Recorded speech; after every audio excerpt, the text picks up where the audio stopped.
서울광역방송센터입니다. 김용현 전 국방부 장관과 노상원 전 정보사령관 등 내란 중요 임무 종사 혐의 피고인들에 대한 재판이 서울중앙지법에서 시작됐습니다. 윤석열 대통령 탄핵 심판 심리는 역대 최장 기록을 세우고 있는데 헌법재판소 선고 기일과 결과에 초미의 관심이 쏠리고 있습니다.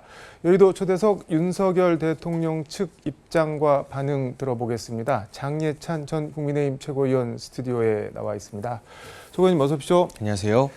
어제 오후 서울중앙지법에서 김용현 전 장관 등에 대한 내란 혐의 재판이 열렸는데 윤석열 대통령 호칭을 두고 약간 논란이 있었던 것 같은데 대통령 윤석열 이렇게 호칭을 한 모양인데 아니 국가 원수인데 윤석열 이렇게 부르는 게 말이 되냐 이렇게 김용현 전 장관 측에서 반발하던데 이거 이렇게 해야 되는 건가요? 그런데 이제 김용현 전 장관의 개인적 신념이라고도 할 수 있겠지만 이게 비단 중앙지법 재판부뿐만이 아니라 국회 내부에서도 민주당 의원들이 윤석열 대통령을 그냥 내란 수개니 여러 가지 범죄 혐의가 확정된 것처럼 이야기하고 어떤 호칭도 붙이지 않고 생략하는 모습은 그냥 윤석열 씨 이렇게 하기도 하고 저는 옳은 방향은 아니다. 적절치 않다. 왜냐하면 우리 국민 누구나 무죄 추정의 원칙 아래에서 재판부 결과가 나오기 전까지는 그 고유의 직책이나 권한을 존중받아야 한다고 생각하거든요. 그런 식이면 윤석열 대통령은 아직 1심이 제대로 시작도 하지 않았는데 이재명 대표는 1심 유죄가 나온 사안도 있지 않겠습니까? 이 부분이 이제 국회 과방위에서도 한번 논란이 됐어요. 민주당이 자꾸 윤석열 대통령 호칭을 생략하거나 범죄자인 것처럼 확정해서 말하면 1심 유죄가 나온 이재명 대표에 대해서도 국민의힘 의원들이 공직선거 위반범, 허위사실 유포범 이렇게 부르면 민주당 가만히 있을 거냐.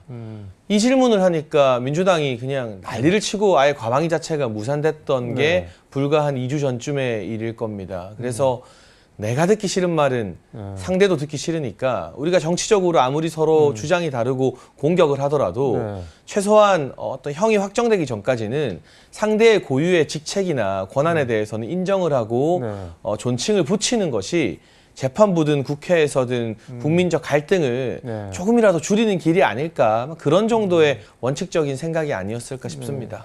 윤석열 대통령은 사저로 들어가신 뒤 완전 잠행 아주 조용하신 것 같은데 어떻게 지내시는지 혹시 말씀드린 게 있을까요? 저도 주변에서 전해 듣거나 또 언론 보도를 보면 구치소에 계실 때부터 읽던 성경을 계속 많이 읽고 있다. 그건 누가 넣어준 건가요? 그때 이제 기독교계 원로 목사님께서 성경책을 구해주신 건 기사가 한번 난 바가 있고요.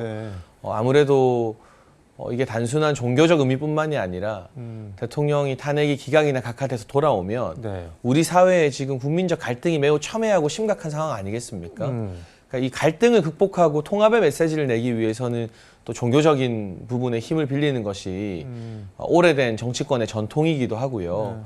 어떻게 하면 국민 통합 메시지를 낼 것인가, 국민들을 통합하기 위해 노력할 것인가에 대한 구상과 고민을 저는 조용히 하고 있다고 생각하고 있고, 그러니까 이유 여하를 북문하고 지금의 국민적 혼란이나 갈등을 봉합하고 통합을 위해서 나아가는데 대통령도 굉장한 고민을 하고 있다라는 게 지난 열흘간의 어떤 조용한 행보에서 드러나는 거 아닌가. 그 조용함의 기저에는 탄핵 심판이 기각이나 각하가 될 거다. 그래서 곧 내가 다시 전면에 나올 수가 있을 거다. 그런 게 깔려 있는 걸까요? 어떨까요? 내부적으로 평의 분위기를 알 수는 없겠죠. 다만 예상과 다르게 평의가 길어지고 있고 선고일 지정도 연기되고 있는 것을 보면 이게 순순히 만장일치 분위기로 가고 있는 건 아니다.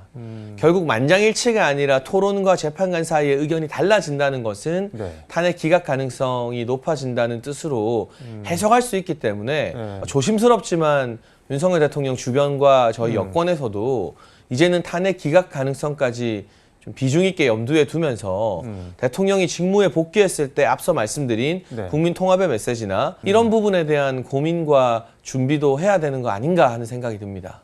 기각 각하 쪽 말씀하시는 분들이 주요 근거로 드는 것 중에 제일 큰 게 내란죄를 철회한 거를 드는데, 근데 민주당이나 국회 탄핵 소추 의원들은 내란죄는 철회를 했지만 내란 행위는 탄핵 소추 사유에 그대로 남겨뒀다. 그래서 이게 무슨 탄핵 소추 사이에 큰 본질적 변경이 있는 건 아니다, 문제 없다 이렇게 주장을 하는데 그건 어떻게 보세요? 일단 민주당의 일방적인 주장이라고 생각을 하고요. 네. 사실 윤석열 대통령의 탄핵 국면이나 뭐 여러 가지 전후 사정에서 네. 내란이라는 단어를 빼면 이건 그냥 주변의 격가지를 삭제한 것이 아니라 본질을 완전히 뒤바꾸거나 뭐 뺀 것과 다름이 없습니다. 그리고 국민의힘 내에서도 만약 내란죄가 철회된다면 그리고 홍장원과 곽종근의 진술이 오염됐을 가능성이 탄핵 표결 때 부각이 되었다면 표결 결과는 달랐을 것이다. 결코 그 이탈표가 12표 나오지 않았을 것이다 라는 주장이 힘을 얻고 있잖아요. 그럼 지금 국면에서 자신 있으면 네. 다시 탄핵 투표에서 200표를 민주당이 모을 수 있을까? 저는 그럴 자신이 민주당에게 없다고 생각을 합니다. 여기에 또 힘을 더해준 게 네. 중앙지법의 대통령 구속 취소 판결이었습니다. 형사재판을 담당하는 재판부가 절차적 정당성을 중시하면서 사실상 대통령 1심에서 공소 기각이나 무죄 가능성의 여지가 지금 굉장히 크게 열린 셈이거든요. 그럼 탄핵을 해서 무리하게 대통령을 파면했다가 네. 막상 내란죄를 다투는 형사재판에서 무죄나 공소 기각이 나와버리면 그 후폭풍을 헌재가 감당하기가 결코 쉽지 않을 겁니다. 그래서 각하 내지는 다른 소위 말하는 좌파 성향의 재판관들이 각하를 받아들이지 못할 경우에는 네. 표결로 가서 기각이 나오지 않겠느냐라는 관측이 이제는 여권 주류에서부터 점점 힘을 얻어가고 있는 모양입니다. 그 말씀하신 거 관련해서 그래서 박근혜 전 대통령 탄핵 때 결정문을 좀 찾아보니까는 그때도 박근혜 전 대통령 변호인 측은 국정농단 그러는데 이게 도대체 뭐 어떤 행위가 어떤 헌법에 위배되고 어떤 법률에 위반되는지 이게 뭐 적시는 안 하고 그냥 국정농단이 했으니까는 파면시켜야 된다 이렇게 주장을 한다고 이제 그거 얘기 안 된다라고 변호인 측에서 주장을 했는데 그때도 헌재가 그건 우리가 알아서 판단하겠다라고 하면서 피청구인 기각한다 뭐 이렇게 해서 파면을 시켰는데 이번에도 그렇게 비슷하게 갈 거라고 야당은 기대를 하는 것 같은데 그건 어떻게 보세요? 세 가지가 다릅니다. 박근혜 전 대통령 재판 때와는. 첫 번째 여론 지형이 다릅니다. 헌재가 여론으로부터 완전히 자유롭다고 생각하는 정치인이나 법조인들은 없는 것 같아요. 박 전 대통령 탄핵 국면과 달리 지금은 보수 진보가 결집해서 팽팽하게 맞서고 비등비등한 여론이 형성되어 있기 때문에 절차적 정당성 부분을 재판관들이 조금 더 중시해서 따져볼 수밖에 없는 환경이고요. 두 번째가 형사재판 결과가 뭐 아직 나오진 않았습니다만 다를 것으로 예상됩니다. 박 전 대통령 같은 경우는 형사재판에서도 결국 사면 복권이 되셨지만 안 좋은 결과가 있었죠. 그런데 윤석열 대통령은 구속 취소냐 아니냐의 갈림길에서 구속 취소 결정이 나오면서 1심 재판에서도 윤 대통령에게 무죄가 나올 가능성이 대단히 높아졌다는 게 법조계의 중론입니다. 그리고 세 번째가 박근혜 전 대통령 헌법재판에 대한 이 탄핵 심판 결과에 대한 역사적 평가가 달라졌습니다. 이건 심지어 이재명 대표마저도 여야 막론하고 박 전 대통령에 대한 당시 탄핵 심판이 법리에 의한 것보다는 좀 여론 재판의 성향이 짙었다라는 회고록적 성격의 판단도 불거지고 있기 때문에 이 세 가지 사안이 8년 전과 지금을 다르게 예상하게 만드는 주요 항목이라고 생각됩니다. 여론 지형이 왜 이렇게 다를까요? 뭐 국정농단 어떻게 보면 개인 사적인 비리라면 뭐 사적인 건데 비상계엄 이거는 국가 체계를 흔드는 건데 공적인 시스템을 흔드는 건데 이게 여론이 이렇게 그때랑 다른 거는 뭐 때문에 그렇다고 보세요? 일반적으로 많은 정치권 전문가들이 평하는 것처럼 이재명 대표에 대한 반감이나 민주당에 대한 부정적 정서도 하나의 요인으로 작용했을 것이고요. 저는 방금 우리 앵커님께서 말씀해 주신 부분처럼 이 대통령의 뭐 비상계엄이라는 정치적 선택이 옳고 그름이나 찬반 이걸 다 떠나가지고요. 이게 사적인 부분은 아니다. 뭔가 정치적이고 공적인 메시지를 담고 있는 것이기 때문에 여론 지형이 보수 진보로 나눠서 좀 비등비등해지는 것 아닌가. 윤석열 대통령께서도 오히려 정말 사적인 어떤 이익만을 쫓는다면 남은 3년 대통령 대접 잘 받는 게 개인의 선택으로선 더 나을지 모르거든요. 그런데 이 비상계엄이라는 이게 뭐 야당의 주장처럼 정말 위헌 위법이든 아니면 지금 보수 여권의 주장처럼 경고형, 국민들에게 절박한 메시지를 위한 정치적 의미가 됐든 간에 이 수단을 선택함으로써 대통령의 지위나 신분이 흔들린다는 건 누구나 예상할 수 있는 대목이고 실제로 구속 수감도 오랜 기간 되었다가 구속 취소가 되지 않았습니까? 그런데 대통령 입장에서는 비상계엄이 실패할 거라는 걸 가정을 못하고 성공을 해서 그다음에 어떻게 다 싹 다 쓸어버려야지 뭐 그런 생각으로 하신 게 아닐까요? 근데 그렇게 보기에는 동원된 병력의 숫자 그리고 뭐 군 장병들끼리의 녹취록도 공개가 됐는데 실탄 다 놔두고 오라는 것 등등 또 김현태 전 단장 증언을 보면 실제로 국회 본가에 들어간 군인이 겨우 15명이라고 하거든요. 15명 진입시켜가지고 이걸 성공할 걸 기대했다. 그 부분은 이제 대통령 측과 야당 측 입장이 좀 다른 것 같고요. 저는 그 과정 하나하나의 시시비비를 지금 다시 따지자는 것이 아니라 어쨌든 이게 국민들이 봤을 때 뭔가 개인적 차원은 아니고 찬성을 하든 반대를 하든 공적 차원의 문제다. 정치적 차원의 문제다라고 여겨지기 때문에 정치 지형에 따라 국민 여론이 좀 결집하고 8년 전과는 다르게 좀 비등비등하게 여론이 형성되는 측면이 있다고 봅니다. 근데 이재명 대표가 계엄 성공했으면은 뭐 꽃게밥이 됐을 거다 본인은 그런 얘기도 한 거는 이게 결과적으로 실패한 거지 뭐 실패할 거 경고할 거 뭐 그런 거 생각해서 한 계엄이 아니라고 계속 얘기를 하잖아요. 그건 어떻게 보세요? 그러니까 그 부분은 양측의 입장이 다르니까 이제 와서 제가 뭐 아까 말씀드린 것처럼 이게 헌재 증언에 다 나온 거긴 합니다. 국회에 들어간 투입된 이제 병력이 고작 15명이었다. 김현태 단장과 뭐 케이블 타이다 문봉세용이었다. 본회의장 들어간 본회의장 공간 말씀드리는 거예요. 그런 이야기들을 지금 하는 건 큰 의미가 없을 것 같고요. 양측의 주장은 이미 많이 다 들으셨을 테니까. 다만 저는 우리 국민들이, 우리 정치인들이 국민들에게 좀 공포감을 자극하는 발언은 자제할 필요가 있지 않나. 폭력적 선동을 부추기거나 뭐 꽃게밥 이거는 그 주변에 또 꽃게 조업하시는 어민들이 그런 단어로 부정적 인식 만들지 말라라고 항의도 막 하셨거든요. 그러니까 정치적 주장을 선명하고 강하게 하는 건 정치인의 자유고 저도 강한 표현 참 많이 쓰는 편이었습니다만 어떤 폭력을 연상시키거나 공포 심리를 조장하는 발언은 좀 같이 자제하자. 그게 지금의 국면에서 정치인들이 취해야 될 성숙한 태도 아니겠는가 하는 말씀을 드리고 싶습니다. 페이스북에 윤석열 대통령의 선택은 2030 세대를 영원히 반좌파 세대로 만들었다. 한국 정치에 불가역적인 변화를 일으켰다 이렇게 적으셨던데 뭐 어떤 말씀일까요? 그러니까 사실 윤석열 대통령도 또 저희 이제 보수 진영에서도 또는 여당인 국민의힘도 그동안 민주당의 어떤 잘못된 국정 회방 이런 것들에 대해서 이야기를 많이 해도 2030 세대가 전반적으로 정치에 크게 관여하거나 많이 참여하지는 않았던 경향이 또 보였거든요. 그런데 어쨌거나 이번 비상계엄과 탄핵 국면에서 수많은 2030들이 정치 고관여층이 되었고 정치적 의사표현을 하고 찬반이 있을지언정 호남까지 포함해서 전국의 대학에서 시국 선언과 대학생들의 어떤 정치적 참여가 하나의 무브먼트, 운동이 되어서 막 펼쳐지고 있지 않습니까? 그리고 지금 대통령에 대한 찬반 여론이 비등비등해진 데에 대해서 많은 2030들이 탄핵 반대 쪽으로 나왔다는 걸 부정하기는 힘들 거예요. 그래서 여러 공신력 있는 언론이 왜 2030들이 탄핵 반대에 이렇게 많이 뛰어드는가를 심층 보도도 하고 있잖아요. 저는 2030이 특히 많이 깨어나고 탄핵 반대 집회에 나오는 2030들을 관통하는 하나의 키워드가 반중이에요. 그러니까 민주당은 친중 정당 아니냐.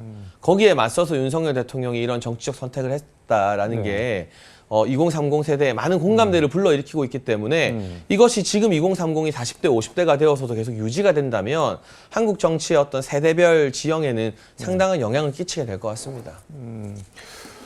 시간이 거의 다 돼서 김건희 여사 난 조선일보 폐간에 목숨 걸었다. 이게 계속 뒷얘기들이 나오는데 미디어 오늘에서는 명태균 씨한테 나온 김건희 여사 육성 USB 가지고 조선일보가 장난, 협박을 해서 이런 말이 나온 거 아니냐라고 했는데 혹시 뭐 말씀 들으신 게 없겠죠? 제가 관련해서는 전혀 아는 바가 없고요. 지금 대통령이 구속되고 또 석방되고 난 이후에도 김건희 여사는 지금 국면에서 언론이나 정치권에 오르내릴 어떤 메시지나 뭐 행동들이 나오지 않고 있잖아요.